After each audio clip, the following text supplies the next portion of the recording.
धनतेरस की सभी को हार्दिक शुभकामनाएं। क्या आप जानते हैं धन त्रयोदशी से जुड़ी ये 10 जरूरी बातें?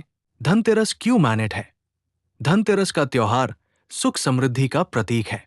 इस दिन को धन त्रयोदशी के नाम से जानते हैं। लेकिन क्या आप जानते हैं कि धनतेरस का त्योहार क्यों मनाया जाता है? धनतेरस दिवाली पर्व की शुरुआत का पहला दिन माना गया है। इसे धन त्रयोदशी कहा जाता है। धनतेरस का त्योहार हर साल कार्तिक माह के कृष्ण पक्ष की त्रयोदशी मनाया जाता है। इस साल धनतेरस 18 अक्टूबर 2025 शनिवार को है। धनतेरस सुख समृद्धि व खुशहाली का त्योहार है। लेकिन क्या आप जानते हैं कि धनतेरस का त्योहार मनाने की शुरुआत क्यों हुई? इस दिन किसकी पूजा की जाती है और इस दिन क्या खरीदना शुभ होता है? एक धनतेरस क्यों मनाया जाता है? हिंदू शास्त्रों के अनुसार समुद्र मंथन के दौरान कार्तिक कृष्ण त्रयोदशी के दिन भगवान धनवंतरी अपने हाथ में अमृत कलश लेकर प्रकट हुए।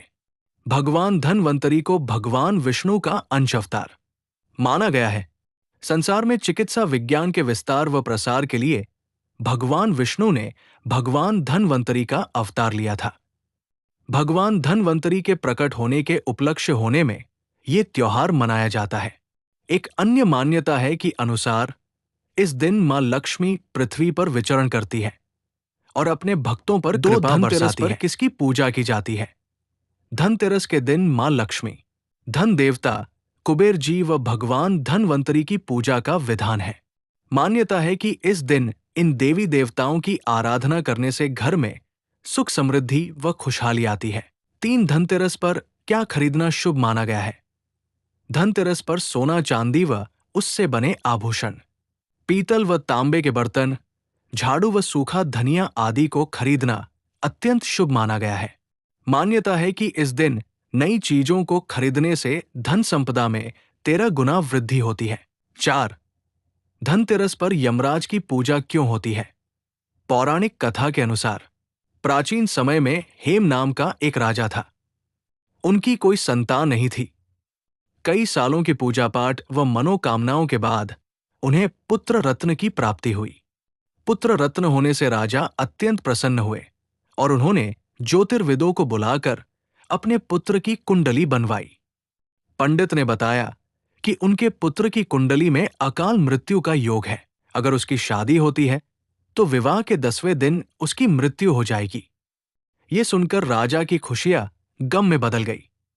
राजा ने उसी दिन फैसला लिया कि वो अपने पुत्र का विवाह नहीं करेंगे। लेकिन इसके बाद भी राजा दिन रात अपने बेटे की चिंता में डूबे रहते। एक दिन उन्होंने फैसला किया कि पुत्र को ऐसी जगह भेज दे जहां कोई स्त्री नहीं रहती हो। राजा ने ऐसी जगह खोज निकाली और अपने पुत्र को भेज दिया।